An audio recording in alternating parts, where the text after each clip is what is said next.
में मुख्य तौर पे ये बताया गया है कि जलवायु परिवर्तन के संदर्भ में जो काम किए जा रहे हैं, मतलब उसको रोकने के लिए, उसके प्रभावों को रोकने के लिए, उसमें क्या प्रगति की गई है, कितनी सफलता। कि जो पेरिस सम्मेलन था, जो हमने सुना है पेरिस सम्मेलन, जो जहां पे टारगेट सेट किए गए कि दुनिया में कौन कितना उत्सर्जन करेगा। 1992 में रियो समिट होता है, रियो डी जेनेरो ब्राजील का एक शहर है जिसे अर्थ समिट बोला जाता है। तो वहां पे ही ये काम किया गया, UNFCCC।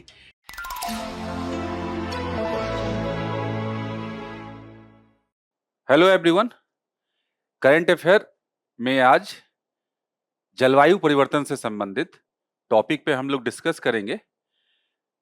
टॉपिक जो है हमारा वो है एक्चुअली क्या, एमिशन गैप रिपोर्ट 2025। यूएन के द्वारा, यूएनईपी के द्वारा ये रिपोर्ट निकाली गई है और इसमें मुख्य तौर पे ये बताया गया है कि जलवायु परिवर्तन के संदर्भ में जो काम किए जा रहे हैं, मतलब उसको रोकने के लिए, उसके प्रभावों को रोकने के लिए, उसमें क्या प्रगति की गई है, कितनी सफलता अर्जित की गई है। इसलिए इसका नाम क्या है, ऑफ टारगेट। मतलब क्या, लक्ष्य से पीछे, लक्ष्य से हम लोग अभी पीछे हैं। मतलब पूरी दुनिया में जो काम किए जा रहे हैं, कहीं ना कहीं क्यों चर्चा में है जलवायु परिवर्तन, इतना क्यों, तो थोड़ा सा हम लोग बैकग्राउंड समझ लेते हैं। जलवायु परिवर्तन अगर आज बोला जाए तो वर्तमान विश्व की सबसे बड़ी समस्या है, पूरे ग्रह की। और ये किसी एक देश की या किसी महाद्वीप की समस्या नहीं है, बल्कि पूरे ग्रह, पृथ्वी ग्रह की ये समस्या है। और आगे आने वाले भविष्य में ये समस्या और गंभीर होगी। क्यों? क्योंकि हमने अभी तक इसके कुछ एक लक्षणों को देखा है, सिम्टम को, जैसे ग्लोबल वार्मिंग। इसका एक बड़ा लक्षण, सिम्टम निकल कर आ रहा है, जिससे कि पूरे प्लेनेट का टेम्परेचर 1 से 1.5 डिग्री सेल्सियस, 1.5 डिग्री सेल्सियस अभी तक आधिकारिक तौर पे ये चीजें नहीं आई हैं, लेकिन 1.1 से लेकर 1.4 डिग्री सेल्सियस के आसपास चीजें अभी तक हैं। ये कोट किया जाता है डिफरेंट रिपोर्ट्स में कि इतना तापमान बढ़ चुका है पिछले 200 वर्षों में। जिसके परिणाम क्या हो रहे हैं, जिसके परिणाम हो रहे हैं कि जो मौसम और जलवायु के जो फंडामेंटल फैक्टर है, निर्धारक तत्व है, जैसे वर्षा, जैसे आर्द्रता, इसमें बड़े पैमाने में परिवर्तन हुआ है। और इसके कारण हुआ क्या, बाढ़, सूखा, चक्रवात, इन सब के पैटर्न में काफी चेंजेस हुए। मतलब क्या, एक्सट्रीम क्लाइमेट इवेंट बढ़ गए। तो और सबका असर जो है आपके समाज और अर्थव्यवस्था पे बड़े पैमाने पे देखा जा रहा है। तो इसलिए आज इंपॉर्टेंट है ये। और ये अगर लक्ष्य से चूक रहे हैं इस कार्रवाई में, इस प्रयास में, जलवायु परिवर्तन के प्रभावों को कम करने के दृष्टिकोण से, तो ये काफी इंपॉर्टेंट है परीक्षा के दृष्टिकोण से और हमारे, जैसा मैंने बताया, पूरे ग्रह के लिए। तो थोड़ा इसके बारे में हमने डिस्कस कर ही लिया है कि यूएनईपी के द्वारा ये हर वर्ष जारी किया जाता है, एमिशन गैप रिपोर्ट। और क्या है, ऑफ टारगेट, नाम में ही है इसका। क्योंकि जो लक्ष्य निर्धारित किए गए थे उससे कहीं ना कहीं पीछे हैं। तो इसलिए ये इसका परिभाषा भी यही है, उद्देश्य भी इसका यही है कि उत्सर्जन को कम करने के लिए जो टारगेट किया गया था, बताया गया था कि सीमा निर्धारित की गई थी कि इतना उत्सर्जन सभी के द्वारा किए जाने पूरे विश्व भर में। और जो वास्तविक उत्सर्जन की सीमा है या जितनी वृद्धि हो रही है, उसमें जो गैप है वही क्या है, एमिशन गैप। मतलब हम लोग उस टारगेट से कितना पीछे हैं और कब तक हम लोग अचीव कर पाएंगे, ये हमें पता होना जरूर आवश्यक है। किसी भी काम को करने के लिए ये हम लोग करते हैं, एनालिसिस करते हैं अपनी क्षमताओं का कि हम किस रफ्तार से काम कर रहे हैं और हमारा टारगेट क्या है। तो जलवायु परिवर्तन में इसलिए ये इंपॉर्टेंट है ये रिपोर्ट। और ये रिपोर्ट, एक और बात मैं बता दूं कि क्यों इंपॉर्टेंट है। इसलिए इंपॉर्टेंट है कि ये रिपोर्ट क्या, हमारी आगे आने वाली जो जलवायु नीति है, जलवायु परिवर्तन के संदर्भ में जो नीति है, उसमें नीति निर्धारण के लिए काफी इंपॉर्टेंट रोल अदा करेगी। कि उसमें अब हमें सख्ती अपनानी है या जिस रफ्तार से, जिस तरह से चीजें चल रही हैं, उस तरह से चीजों को चलाते हुए हम लोग टारगेट को अचीव कर सकते हैं। और टेम्परेचर को कंट्रोल कर सकते हैं, ग्लोबल वार्मिंग को कंट्रोल कर सकते हैं, जिससे कि इरिवर्सिबल चेंजेस ना हो और उसका प्रभाव ना पड़े हमारे स्वास्थ्य पे, हमारे पर्यावरण पे। तो इसलिए इंपॉर्टेंट है ये भविष्य के लिए।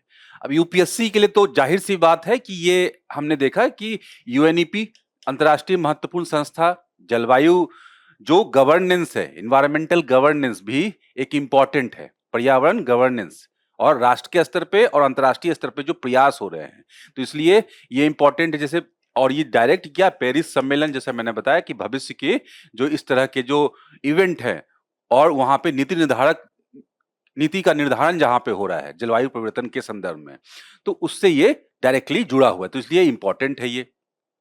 इस प्रकार से GS1 और GS3 में आप देख सकते हैं। क्यों? क्योंकि ग्रीन एनर्जी, GS1 में क्या, ग्रीन एनर्जी के विकास और ग्रीन एनर्जी पे रिसर्च और डेवलपमेंट से डायरेक्टली जुड़ा हुआ है, क्योंकि जलवायु परिवर्तन तभी कंट्रोल किया जा सकता है जब एनर्जी को सोर्स को चेंज किया जाए, यही है ना। तो GS1 और GS3 में तो डायरेक्ट पर्यावरण पारिस्थितिकी और इस तरह से विषय से डायरेक्ट जुड़ा हुआ है, और मेन सेंसर राइटिंग में भी हम इसे यूज किया जा सकता है। तो चलिए समझते हैं इस रिपोर्ट में बोला किया गया है। पहला दो जो पॉइंट है, काफी एकदम सामान्य सा पॉइंट है कि जो पेरिस सम्मेलन था, जो हमने सुना है पेरिस सम्मेलन, जो जहां पे टारगेट सेट किए गए कि दुनिया में कौन कितना उत्सर्जन करेगा, मतलब दुनिया में उत्सर्जन के जो मानक तय किए गए, उसमें पेरिस सम्मेलन सबसे रिसेंट और सबसे इंपॉर्टेंट है। उसमें बोला गया कि आप बता दो, तो उसमें सीमा तय की गई, सब देश मिलकर ने बताया। क्यों? क्योंकि हमने देखा, क्योंकि ये ग्रहीय समस्या है, पूरे प्लेनेट की समस्या है, तो उसके आधार पे जो टारगेट सेट किया गया, उसमें टारगेट यही था कि 1.5 डिग्री सेल्सियस तक 2030 तक रोकना है, इसके ऊपर नहीं जाने देना, ये टारगेट हमने फिक्स किया था। और लेकिन वर्तमान नीतियों के आधार पर सदी में तापमान कितना जाएगा? 2.7 से 2.8 डिग्री सेल्सियस। और जबकि लक्ष्य को पाना, जो ये लक्ष्य था 1.5 डिग्री सेल्सियस वाला, ये काफी कठिन है। और क्या कि अगर इस लक्ष्य को पाना है तो हमें 2035 तक कितनी कटौती करनी होगी? 55%। अभी जो हम लोग कर रहे हैं जिस रफ्तार से, उससे 55% अधिक, तो जो कि एकदम इम्पॉसिबल सा लगता है आज के समय में। दूसरा क्या, विकसित राष्ट्रों के पास संसाधन है, विकासशील राष्ट्रों के पास संसाधन कम है। तो टेक्नोलॉजी ट्रांसफर, और जैसा मैंने बताया कि विकसित देशों को अधिक जलवायु वित्त, हरित प्रौद्योगिकी और क्षमता निर्माण में पिछड़े और विकासशील देशों का समर्थन बढ़ाना होगा, जिससे कि वो पीछे ना छूटे। तो ये सबसे बड़ा टारगेट। क्यों? क्योंकि अभी जो हमने बात किया कि एक टर्म आएगा क्लाइमेट फाइनेंसिंग, मतलब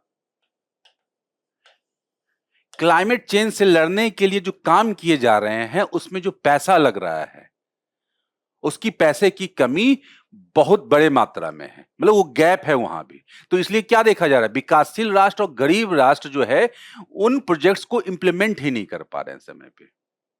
और ये गैप कैसे फुलफिल होना था? फंड बनाया गया, और फंड किसके द्वारा ट्रांसफर होना था? अमीर और विकसित राष्ट्रों के द्वारा। ये उन पे जिम्मेदारी भी थी। तो ये हुआ। उसके बाद भारत के लिए क्या संकेत है? भारत को स्पेसिफिक रूप से कुछ चीजों पे ध्यान देना होगा, क्योंकि भारत एक बड़ी अर्थव्यवस्था है, तेजी से उभरती हुई अर्थव्यवस्था है, और उत्सर्जन के मामले में भी विश्व में मुख्य स्थान है इसका। तो यहां पे क्या, यहां पे ग्रीन एनर्जी पे काम करना होगा, कोयले पे अपनी निर्भरता को घटाना होगा।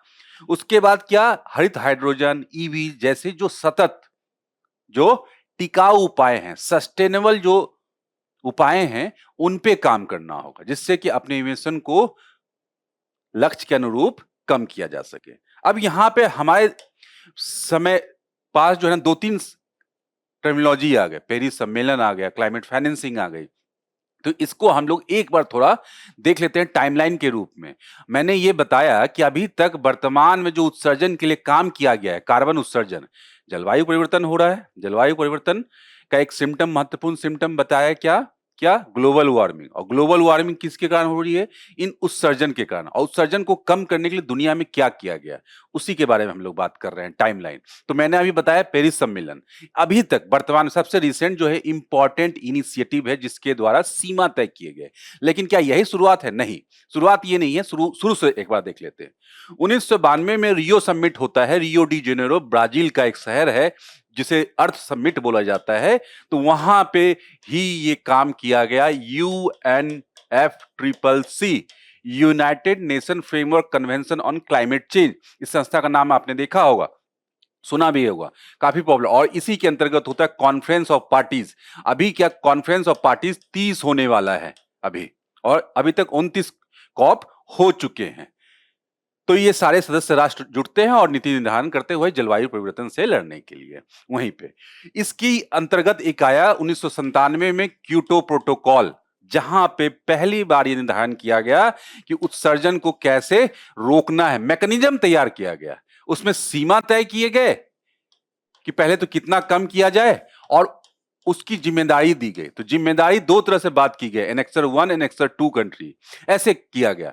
मतलब साधारण भाषा में आप समझो तो जो विकसित राष्ट्र थे, जो कि ऐतिहासिक रूप से जिम्मेदार माने गए, क्योंकि इंडस्ट्रियलाइजेशन उन्हीं के यहां हुआ था, और उन्होंने ही क्या किया था, उन्होंने ही जलवायु परिवर्तन के लिए उत्सर्जन काफी अधिक किए थे, जो जलवायु परिवर्तन के लिए डायरेक्टली जिम्मेदार थे, और उनकी आर्थिक स्थिति भी सही थी, और वही टेक्नोलॉजी में इन्वेस्ट कर सकते थे।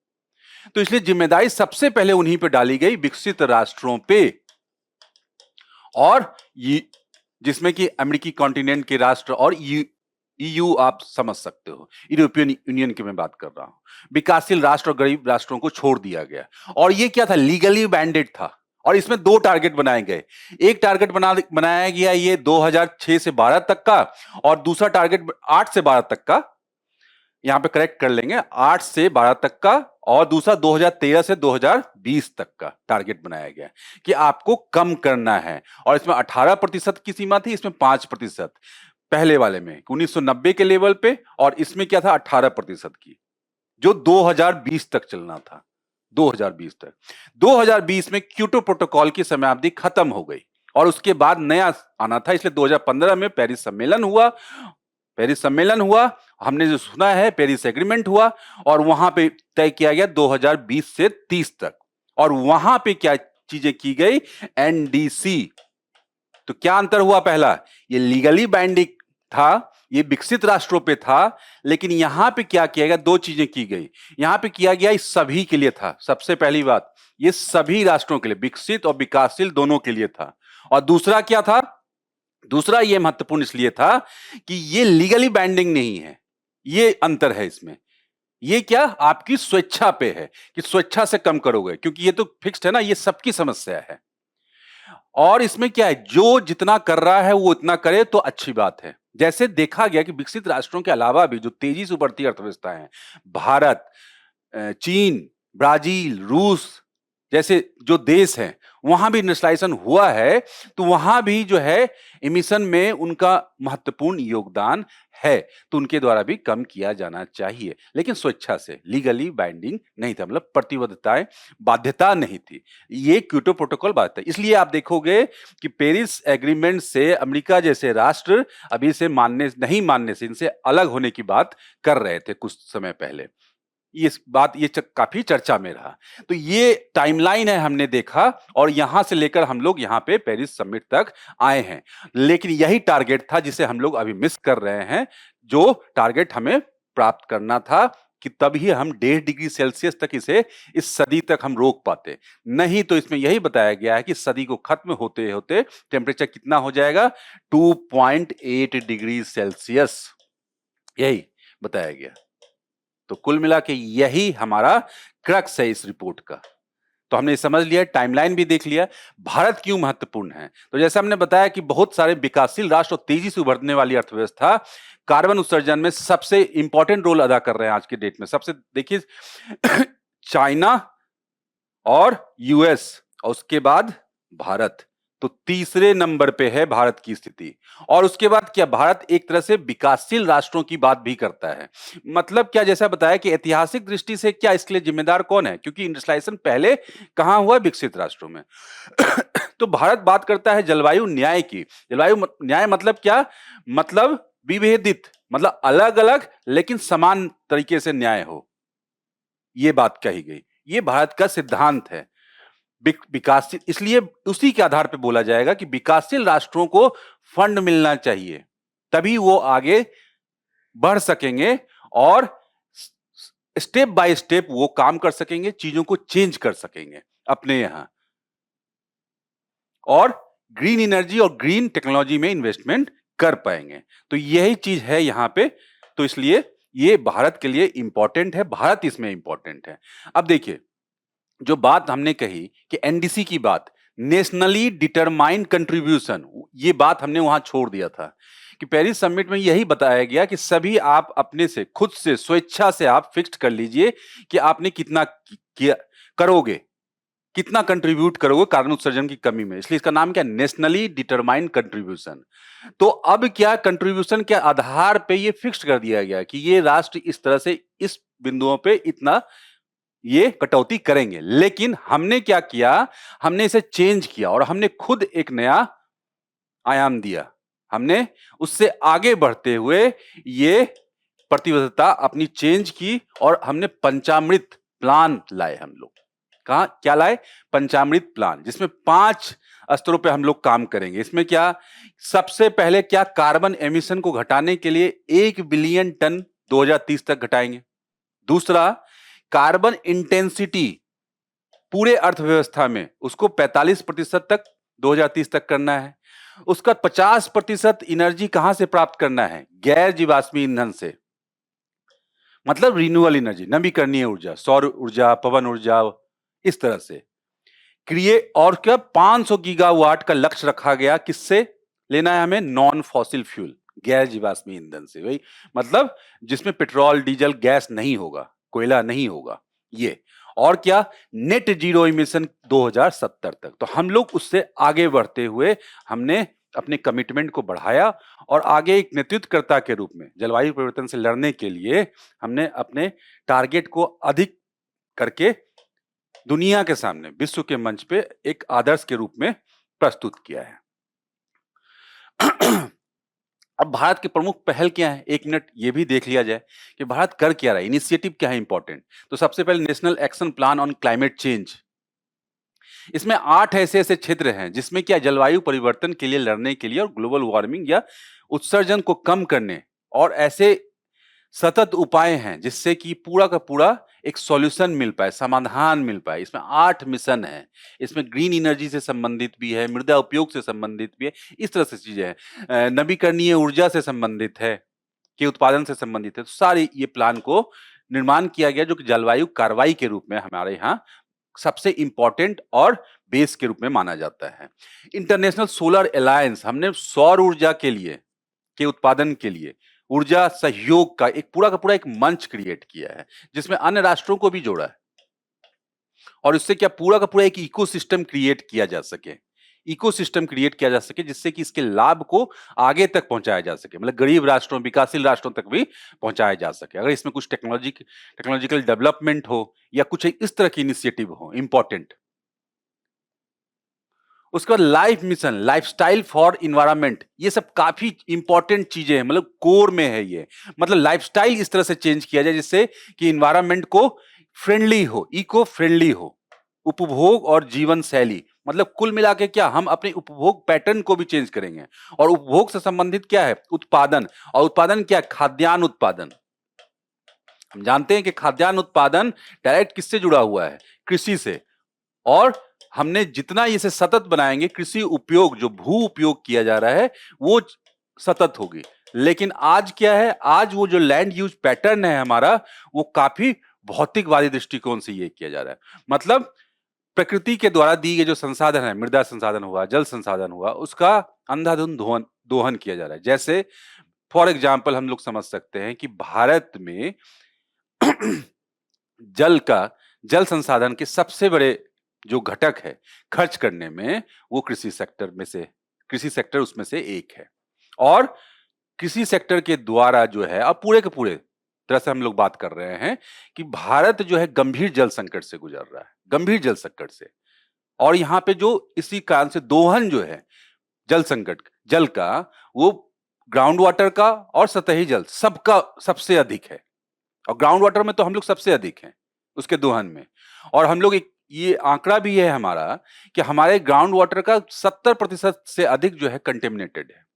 तो ये सबसे बड़ी महत्वपूर्ण चीजें हैं कि हम लोग अपने उपभोग पैटर्न को हमने ऐसा बनाया है जो कि जलवायु परिवर्तन से लड़ने में कहीं ना कहीं इस कारण से हम लोग पीछे हैं। तो इसलिए उस पर भी काम करना आवश्यक है। तो ये वही बताता है। उसके बाद सेम यही ग्रीन हाइड्रोजन मिशन 2030।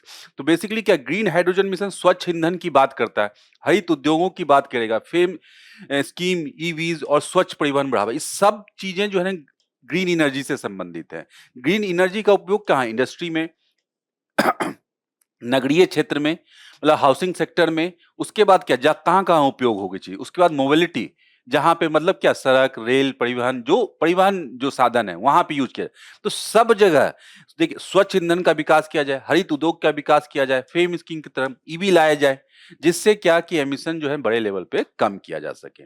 पीएम कुसुम योजना एग्रीकल्चर सेक्टर में क्या किसके लिए है, ये कृषि क्षेत्र में सौर पंप और सौर ऊर्जा के को मोटिवेट करने के लिए, बढ़ाने के लिए। एक सबसे बड़ी खपत वहां पे जिसमें डीजल जलाया जाता था पहले, तो इसलिए सौर पंप का कंसेप्ट लाया गया। उज्ज्वला योजना इसी तरह से ऊर्जा दक्षता पे काम कर रही है, जो कि ग्रामीण क्षेत्रों में के लिए विशेष करके काफी इंपॉर्टेंट है। और मानवीय स्वास्थ्य के लिए भी, ह्यूमन हेल्थ के लिए भी जो पड़ने वाला जो प्रभाव था, जो घरेलू स्तर पे जो उपभोग के संदर्भ में जो एमिशन किया जा रहा था, उस पर ये काफी प्रभाव डाल रहा है। आगे की राह के रूप में हम लोग क्या देख सकते हैं, नवीकरणीय ऊर्जा में अधिक से अधिक हमें काम करना होगा, उसकी दक्षता को बढ़ाना होगा, इफिशियंसी को बढ़ाना होगा, कॉस्ट इफेक्टिव बनाना होगा और उसे घर घर तक पहुंचाना होगा। जैसे सूर्य घर योजना, रूफटॉप योजना, इस तरह से चीजें जो हमने किया है और सौर ऊर्जा को काफी उसमें विस्तार मिला है। और कुल मिलाकर नवीकरणीय ऊर्जा का सीन हमने काफी अच्छा टारगेट हमने अचीव किया है पूरे देश में। तो इससे बढ़ाया जाना चाहिए। जलवायु न्याय के सिद्धांत को के तहत विकसित देशों और वित्त प्रौद्योगिकी पे काम किया जाना चाहिए। मतलब विकसित देशों के द्वारा फंड पे विचार किया जाना चाहिए, जिससे कि पूरे विश्व में समान रूप से काम हो सके, गरीब और विकासशील राष्ट्रों के द्वारा भी। तभी जाके इसे कंट्रोल किया जा सकेगा। उद्योग और शहरी क्षेत्रों में ऊर्जा दक्षता सबसे इंपॉर्टेंट है। हरित भवन, स्वच्छ परिवहन, मतलब ये हमारे उपभोग को दिखाता है कि उपभोग पैटर्न, और उपभोग पैटर्न के लिए जो आवश्यक डिवाइसेज हैं वो जिस एनर्जी से चल रहे हैं वो किस प्रकार के खपत करें, इस पे भी हमें काम करना होगा। जैसे एलईडी की संकल्पना आई और एलईडी का यूज जो है आज बढ़ाया गया, घरेलू स्तर पे भी और सार्वजनिक स्तर पे भी। तो ये एक सबसे बड़ा ज्वलंत उदाहरण है इस दिशा में। उसी तरह से जन सहभागिता और पर्यावरणीय जागरूकता, तो ये बिना सामूहिक प्रयास से ये संभव नहीं है, क्योंकि ये सरकार के साथ साथ प्राइवेट के द्वारा भी, मतलब पर्सन के द्वारा भी, एक इंडिविजुअल के द्वारा भी ये प्रयास किए जाने चाहिए। तभी ये घरेलू स्तर पे भी इसे उत्सर्जन को कम किया जा सकेगा और ये सब चीजें उपभोग पैटर्न पे काम किया जा सकेगा बड़े पैमाने पे। अब चलिए कुछ क्वेश्चंस देख लेते हैं। कुछ क्वेश्चन को सबसे पहले ऑब्जेक्टिव देखते हैं। ऑब्जेक्टिव क्वेश्चंस क्या, जैसे एमिशन गैप रिपोर्ट किसके द्वारा प्रकाशित की जाती है। आसान प्रश्न है, ऐसे प्रश्न लेकिन पूछे जाते हैं। अगर यूपीएससी में आए हैं, मतलब अभी हाल फिलहाल में आया है यूपीएससी का पेपर हुआ है, तो यूपीएससी डायरेक्ट पूछ लेती है कि संस्था कौन है, और मिलती जुलती संस्थाओं को वहां पे लिखा जाएगा और वहां पे आपको नाम उसको बताना होगा। या उल्टा भी पूछ लेती है, यूएनईपी के द्वारा कौन कौन से इस तरह के रिपोर्ट निकाले जाते हैं, निम्नलिखित में से कौन कौन से, तो आपको पहचानना होगा आपको इस तरह से। दूसरा, भारत का नेट जीरो टारगेट किस वर्ष का है। हमने देखा ही पंचामृत प्लान में 2070 का नेट जीरो टारगेट है, तो उसमें से ही पूछे जा सकते हैं। जो 5 प्लान है काफी इंपॉर्टेंट है, वो स्टेटमेंट वाइज भी दिया जा सकता है, उसे कुछ ईयर को चेंज करके सबको एकदम ध्यान में रखना है। वो मेंस आंसर राइटिंग के लिए भी इंपॉर्टेंट है, कहीं भी हम लोग उसे कोट कर सकते हैं। चलिए एक सब्जेक्टिव क्वेश्चन देख लेते हैं, क्या है। यूएनईपी एमिशन गैप रिपोर्ट के संदर्भ में भारत के जलवायु परिवर्तन समन और अनुकूलन प्रयासों की प्रभावशीलता का मूल्यांकन कीजिए। यही हमारा टॉपिक था आज। तो पूरा का पूरा जो है ना टॉपिक हमें मिला ही है, तो हमें क्या जलवायु परिवर्तन के संदर्भ में यूएनईपी और इस तरह से की चीजों को से शुरुआत करते हुए इंट्रो हम लोग लिख सकते हैं, और उसके बाद शुरुआत में एमिशन गैप रिपोर्ट के बारे में डायग्राम बना के भी हम लोग दिखा सकते हैं कि इसकी रिपोर्ट की की हाइलाइट्स क्या है। उसके बाद भारत के जलवायु परिवर्तन समन और एडेप्टेशन प्रयासों को आप लिख सकते हो हेडिंग बना के कि किस चीज के लिए क्या किया गया है। और उसके बाद इसी तरह से जो कुछ उपलब्धियां हैं, जैसे नवीकरणीय ऊर्जा के क्षेत्र में हमने बताया उपलब्धियां हासिल की हैं, जैसे ऊर्जा दक्षता के रूप में उपलब्धियां हासिल की हैं, तो इस तरह से उस सबको बताते हुए उसका निष्कर्ष हम लोग किया जा सकता है इसको। तो ये टॉपिक जो है यूपीएससी के लिए काफी इंपॉर्टेंट टॉपिक है और अभी हाल फिलहाल में कॉप जो है 30 होने भी वाला है, तो इसलिए और इम्पोर्टेंस इसका बन रहा है। तो चलिए, धन्यवाद।